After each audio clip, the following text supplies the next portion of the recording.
ہم جب بات کرتے ہیں کہ غزہ میں جنگ بندی ہونی چاہیے اور بار بار ہم دیکھتے ہیں کہ اقوام متحدہ کی جانب سے اجلاس بھی ہوتے ہیں اور پھر ہم دیکھتے ہیں کہ یورپ کا جو انکلائن ہے وہ فلسطین کی طرف کیسے آ رہا ہے. ہم نے دیکھا کہ پرتگال ہو گیا, اس کے بعد برطانیہ ہو گیا اینڈ سو آن, تمام تر ان ملکوں کے بعد اب ہم نے دیکھا کہ کل فرانس کی جانب سے بھی غزہ کو, فلسطین کو ایک الگ ریاست, ایک انڈیپینڈنٹ ریاست کے طور پر ایکسیپٹ کیا گیا.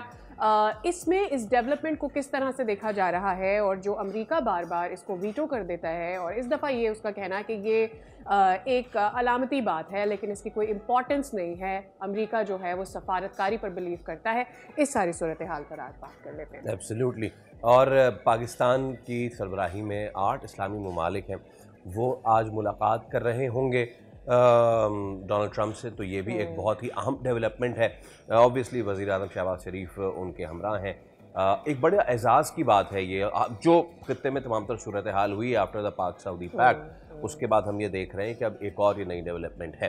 تو چلیے اسی پہ بات کر لیتے ہیں. سابق سفیر ڈاکٹر جمیل احمد خان اور ماہر بین الاقوامی امور عثمان شاہد بڑائی صاحب ہمارے ساتھ موجود ہیں. السلام علیکم, ویری گڈ مارننگ آپ دونوں صاحبان کو, اور بہت شکریہ آپ کے وقت کے لیے. I would like to start with Dr. Jameel. Dr. Jameel صاحب, another significant day, for the past 6 months and so, even چلے مئی 10 کے بعد لگا لے تو پاکستان کی significance, relevance خطے میں تو بڑھی رہی تھی, but now it has increased 7 سمندر پار بھی. ہمارا ہورائزن, ہمارا کینوس بڑھتا جا رہا ہے. آج کے اس معاملے کو کیسے دیکھتے ہیں, خاص طور پہ 8 ممالک کے سربراہان جو ملاقات کر رہے ہوں گے ٹرمپ سے؟ دنیا میں آپ کی عزت, ناموس و تکریم اس وقت بڑھتی ہے جب آپ کچھ کر دکھائیں. پاکستان نے کچھ کر دکھایا, جو ابھی 7 سے لے کے 10 مئی تک انڈیا نے کھلواڑ کرنے کی کوشش کی, اس میں جو پاکستان نے جواب دیا, اس میں پاکستان کی وہ عزت و ناموس و تکریم بڑھ گئی, اور جس کی وجہ سے پاکستان کا پروفائل بڑھ گیا.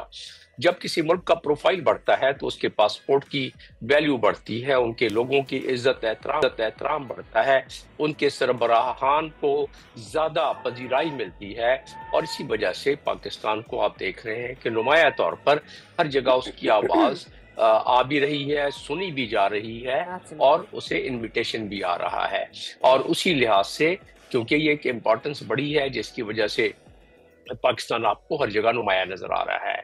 اور اب UNGA یہ ایک ایسا پلیٹ فارم ہے جو کہ دنیا کا سب سے بڑا, یہ گیدرنگ دنیا کی سب سے بڑی یہاں سربراہان کی ہوتی ہے, اور کیونکہ مختلف ممالک کے سربراہان آتے ہیں, یہاں صرف وہ اپنے تقریر کے ذریعے اپنے ملک کا مطمع نظر ملک کے فارن پالیسی پیش کرتے ہیں, اس کو ری شیپنگ کرتے ہیں, دنیا کے بڑے معاملات جو ہیں اس پہ تبصرہ کرتے ہیں. کل پہلا دن تھا UNGA کی تقاریر کا, اس سیشن کا, جس سیشن کو بلایا گیا ہے 80th سیشن, 80واں سیشن ہے, یہ سالگرہ ہے اس کی UN کی, جس کا کہ تھیم ہے کہ better together 80 years and more for peace, development and human rights. تو یہ اس کا تھیم ہے. اس تھیم پر تمام کافی سربراہان بات کریں گے. کل اسی پر غزہ سر فہرست تھا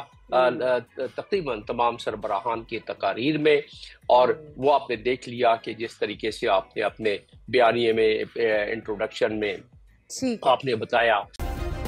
سبسکرائب کریں اور بیل دبائیں تاکہ کوئی خبر رہ نہ جائے.